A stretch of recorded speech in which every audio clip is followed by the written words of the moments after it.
după cum ați auzit, am făcut referire la Division Azul și avem între noi un reprezentant al Fundației Division Azul, domnul Jorge Álvarez. Vamos a invitar el micrófono al señor Jorge Álvarez en representación de la Fundación División Azul.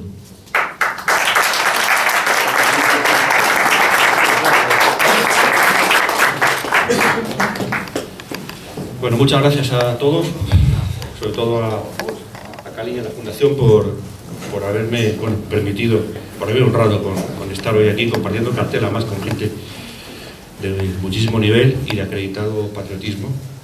Bien, subimos un poquito, ahí, vale, gracias. Bien, efectivamente, bueno, yo soy, bueno, aparte de que, bueno, tengo algunos que están aquí me conocen, aunque quede un poco mal, ¿no?, acreditada militancia política dentro del mundo azul, desde los 16 años hasta ahora casi sin parar, o por decir sin parar, de una forma o de otra, y colaborando con distintos movimientos, asociaciones culturales, partidos de nuestro ámbito desde entonces, ¿no? Y desde hace mucho tiempo que sí, efectivamente pertenezco a la hermandad y a la fundación de la División Azul, de la que soy miembro del patronato, y fui secretario de la fundación durante unos cuantos años y sigo colaborando activamente con la fundación de la División Azul. Tengo el honor de tener un tío abuelo mío por parte de madre que estuvo en Rusia, tuvo la suerte de volver de Rusia, no ser uno de los gloriosos camaradas que cayeron allí en Rusia frente de la División Azul. Él volvió, naturalmente, bueno, digo naturalmente porque la División Azul se llama así, como todos sabemos, por el color azul de las camisas de los falangistas, y él era falangista también. De hecho, mi familia, una familia en general de conspicuos monárquicos y gente más bien de derecha conservadora, mi tío abuelo, Paulino Moreno, que luchó en la División Azul, fue el único falangista hasta que llegué yo. Y yo no llegué a conocerlo porque luego murió joven, con 50 y tantos años, cuando yo todavía no había nacido. Somos los dos raros de la familia. Bien, ¿qué hay en común? Pues hay muchas cosas en común, ¿verdad?, entre lo que hicieron los legionarios rumanos que vinieron a España, por ejemplo, con lo que hicieron los voluntarios españoles que fueron a Rusia. Cuando en 1917, que bueno, este año último que acaba de terminar, y que fue el centenario, ¿no?, de la Revolución Rusa, ¿no?, tuvo lugar la Revolución Bolchevique, hubo mucha gente que tardó en darse cuenta de lo que suponía. Algunos no se enteraron nunca, como Franklin Roosevelt, por ejemplo, de lo que suponía realmente la Revolución Rusa, o si se enteró le importaba. Pero hubo muchos jóvenes europeos, hubo una generación de jóvenes europeos entre los años 20 y 30 que fueron muy conscientes de lo que suponía el peligro de que el ideal revolucionario bolchevique hubiese triunfado en el país más grande y con más recursos de la tierra. Un peligro que naturalmente venía además implícito en la propia ideología, que era internacionalista per se. No hacía falta ser muy inteligente, solamente un poco culto, saber un poquito de política y darse cuenta de lo que estaba pasando para ver que desde el momento en que la revolución bolchevique había triunfado en Rusia, iba a intentar expandirse por todo el mundo, empezando por supuesto por Europa. Y así fue. Hubo muchos intentos, como veremos luego. Y hubo una generación, como digo, de jóvenes europeos en los años 20 y 30 en toda Europa, que fueron conscientes de que se avecinaba un combate largo, duro, de hecho duró décadas. Y no era un conflicto, como dicen ahora, entre democracia y fascismo, entre comunismo y liberalismo, entre totalitarismo X o Z, no. El conflicto que se avecinaba, ellos ya lo vieron por lo que estaba pasando en Rusia, era un conflicto entre civilización y barbarie. Lo tuvieron muy claro desde el primer momento. Y no dudaron. No dudaron en qué, en aceptar el sacrificio, que es de lo que estamos hablando. Se conjuraron para decir, paramos la barbarie para que no destruyan nuestra civilización. Y estamos dispuestos a luchar, a matar y a morir, si llega el caso, para detener la barbarie.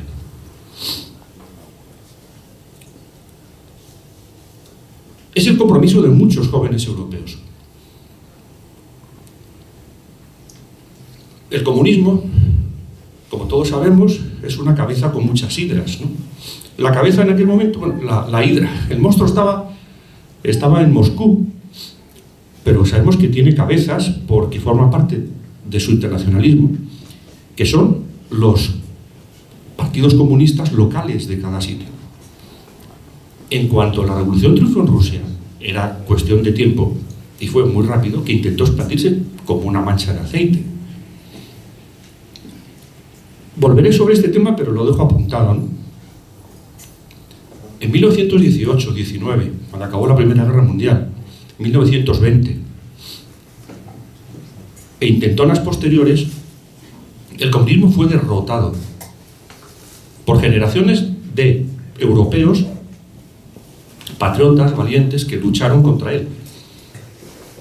En Alemania, los excombatientes, que todos eran tipos jóvenes de los Freikorps, muchos de los cuales luego se apuntaron a lo que fue el movimiento nacionalsocialista.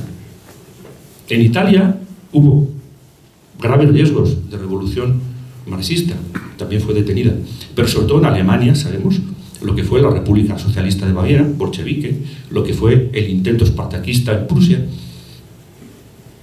Pero es que no solamente a través de sus cabezas en cada país, la Comintern, la Internacional Comunista lo intentaba. Hubo un momento en que incluso cuando el comunismo todavía no estaba del todo asentado en Rusia, estaba a punto. Aún así el Ejército Rojo intentó avanzar hacia hacia el oeste, con la esperanza de llegar al centro de Europa, a Alemania. En medio estaba Polonia, y fue el milagro del Vístula, cuando las tropas polacas derrotaron al Ejército Rojo y lo hicieron retroceder hasta más allá del Báltico. En aquel momento, muchos patriotas europeos eran conscientes del riesgo que suponía el bolchevismo en Rusia, como digo, y de que se avecinaba un gran combate entre la civilización y la barbarie. Cuando en 1936 estalló la guerra en España, y en Rumanía, el movimiento legionario se encontraba en un momento muy comprometido de su, por otra parte, difícil vida política, que pasó por fases muy discontinuas, a punto de alcanzar el triunfo, persecuciones brutales, volver a remontar, otra vez volver a ser perseguida.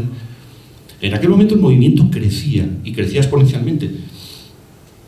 Era un momento álgido, bueno, y por supuesto Coderano sabía que vendrían tiempos difíciles. Bueno, pues cuando estalló la Guerra Civil Española, yo esto recuerdo haberlo leído, una de mis primeras lecturas sobre el movimiento legionario rumano, que se debe a uno de mis maestros, uno está ahí, que es José Luis Jerez.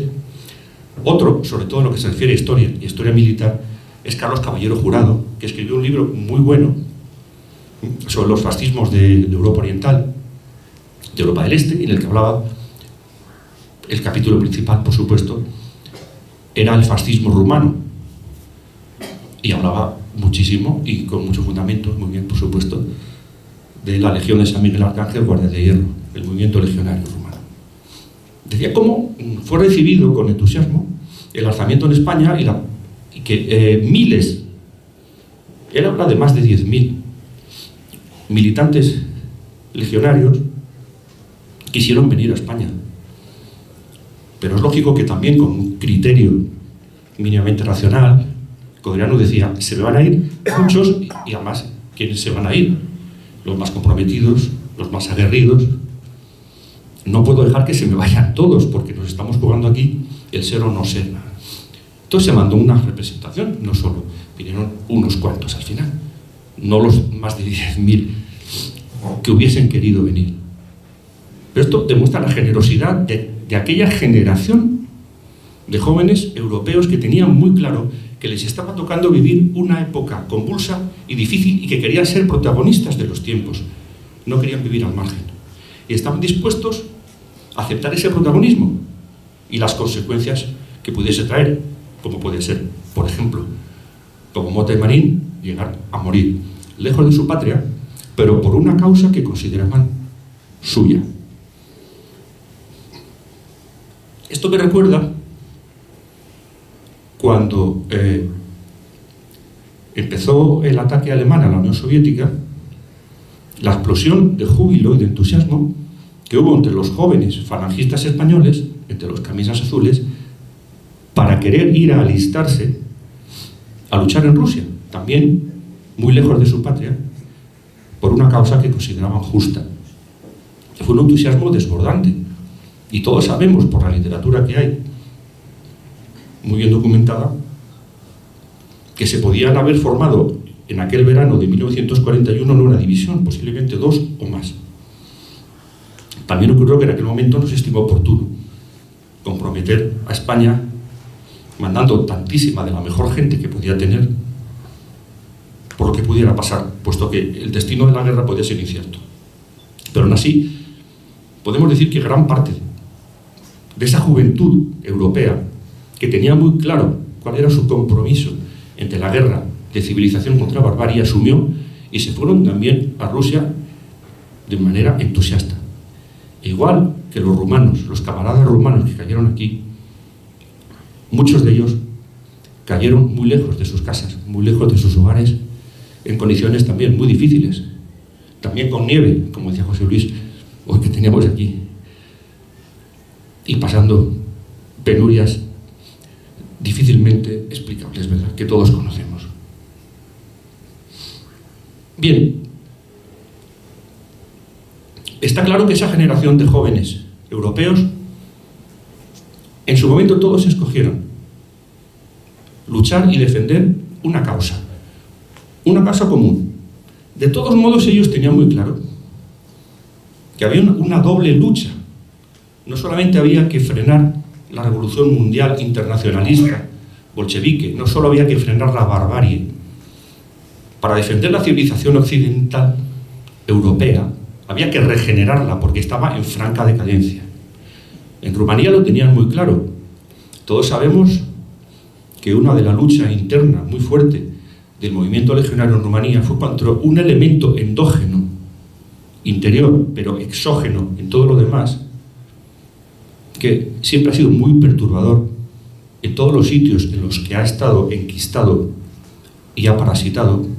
Formaba parte de su lucha también. Extirpar ese elemento endógeno formaba parte también de su lucha para que la riqueza y el poder volviese a los rumanos y no a las minorías enquistadas dentro, pero que eran exógenas. Todos sabemos de lo que hablo, pero como sabemos que hay que tener cuidado con lo que se dice, el que quiera, que lo imagine. Porque el comunismo al final ha caído, pero ese otro enemigo no ha caído. Ese otro enemigo sigue, y es el más peligroso, porque se hace pasar por amigo, y hay muchos idiotas que se creen que es amigo. Y ya termino, hablando de esa generación de jóvenes que dieron su vida para evitar que Europa cayese en manos del comunismo durante los años 20 y 30. Muchos lo hicieron, muchos murieron. Y el comunismo no avanzó un metro fuera de Rusia durante toda esa época. Y para esos idiotas que dicen que tenemos amigos más allá de los mares, les quería recordar, y esto va en honor de todos los que dieron su vida, y con éxito, porque, un pequeño paréntesis, el último intento del comunismo por expandirse fuera de la Unión Soviética en la Europa entre guerras fue el de España, y fracasó, gracias a una juventud, a esa juventud de la que estoy hablando. Y bien, como decía, a esos que dicen que gracias a esos tipos de más allá de los mares, que dicen algunos, nos salvaron del comunismo, digo, pues no, porque durante 20 y tantos años todos los intentos del comunismo por poner un pie fuera de Rusia fracasaron gracias exclusivamente a la juventud patriota europea. Y cuando el comunismo se adueñó de media Europa, había 2,5 millones de soldados norteamericanos en Europa. Nada más, muchas gracias y un recuerdo a todos los caídos por Europa y por la